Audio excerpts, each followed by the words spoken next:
Hello viewers and welcome. This is Lady Victoria Colliery in Scotland, and it's also the Scottish National Mining Museum.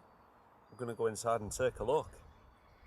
So I've got a bit of a free walk around. Well, not free, it was £4 each and I paid, so it's £12, so not free. But it's this way. What I meant is unescorted. Types of coal, parrot ore, cannel coal, anthracite, bituminous coal and peat. Didn't know that. So they're the four. I buy that and I burn it on my multi-fuel stove at home. Oh, there's one of them old fireplaces like what Vicky's got one of these in her dining room. That is Longannet Power Station, and it's a 4-unit power station. So each unit is there, look.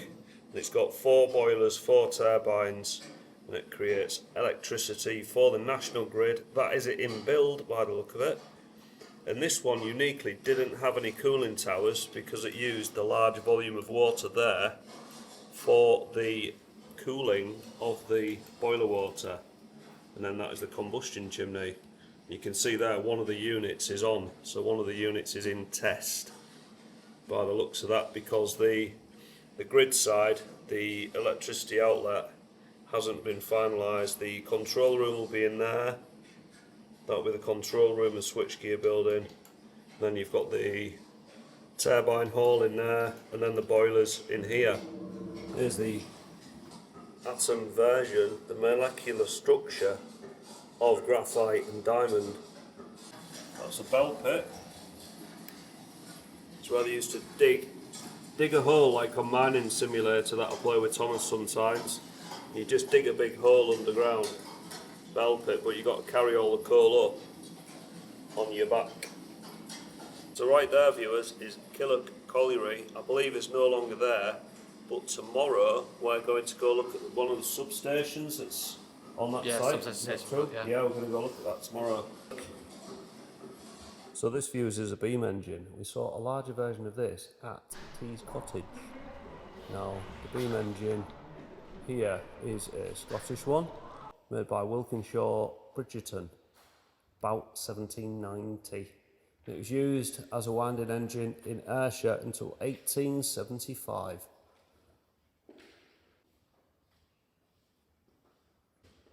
So through there, viewers, is the boiler house. That is one of the bits we've come to have a closer look at, if you know what I mean. And the pipework coming from the boiler house runs along here, just outside. Is that coming up on camera? That big pipe there. And it goes off towards the Victoria winding gear. What's up there?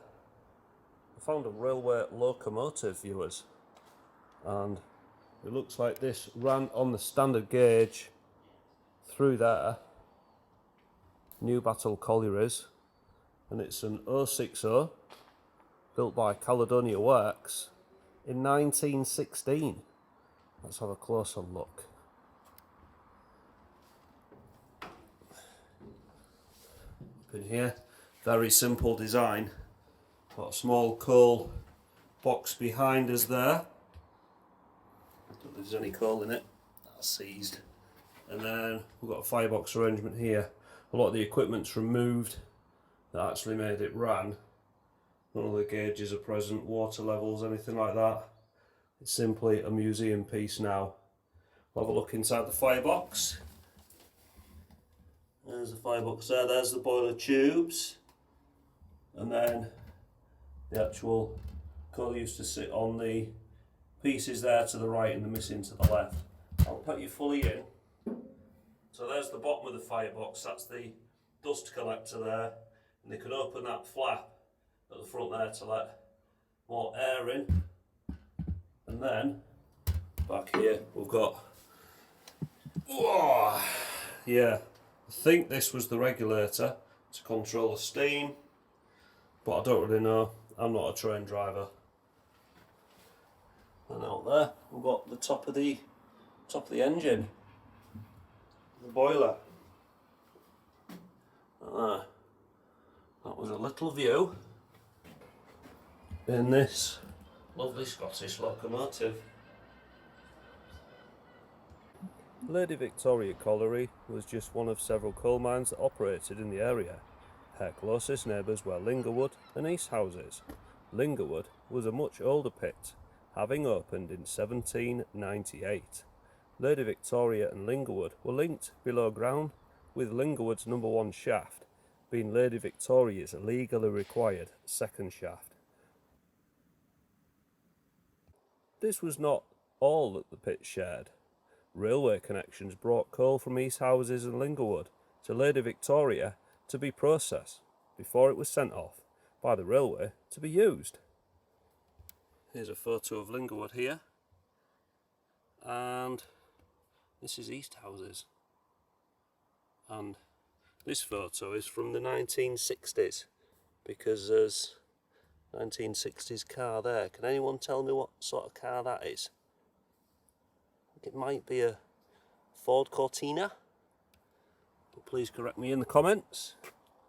And it's a lovely warm day and we're walking up a hill, and I've got my sun hat on that Vicky calls my Australian hat. So here we are. This is Lady Victoria. That part's all been demolished. In 1953, coal production at Lady Victoria Colliery was at its peak. 1,765 people worked for the colliery. In order to improve the working environment and comply with the new regulations, a canteen and pit head baths were built. These were on the opposite side of the A7 to the colliery and were shared with Lingerwood's pit. The gantry across the main road, which you can see from the front of the museum, was built to allow miners to get from the baths to the pit head safely and in relative comfort. So that's Lingerwood's boiler chimney, and we've just been, the road now runs under there, and I've got photographs looking that way, I think, and no, it can't be, I'm confused. Looking that way, and some of this is still there, and I'll put that picture up now. There's a photo of inside the workshops there, and the central workshops. So this is a picture of the picking tables on the pit head, and the dense medium plant and thickener, and the railway sidings ran under the arches of the undercroft. We're going to go in there soon, viewers, and this is where the coal was processed and washed. I think there's a 158 down there. Make sure you are subscribed to see the next video from Lady Victoria Colliery, where, due to a lock-in, we explore the boiler house, railway sheds and sorting conveyors, moving ever closer to the headgear. A documentary video not to be missed. Thanks for watching this video, and bye bye for now.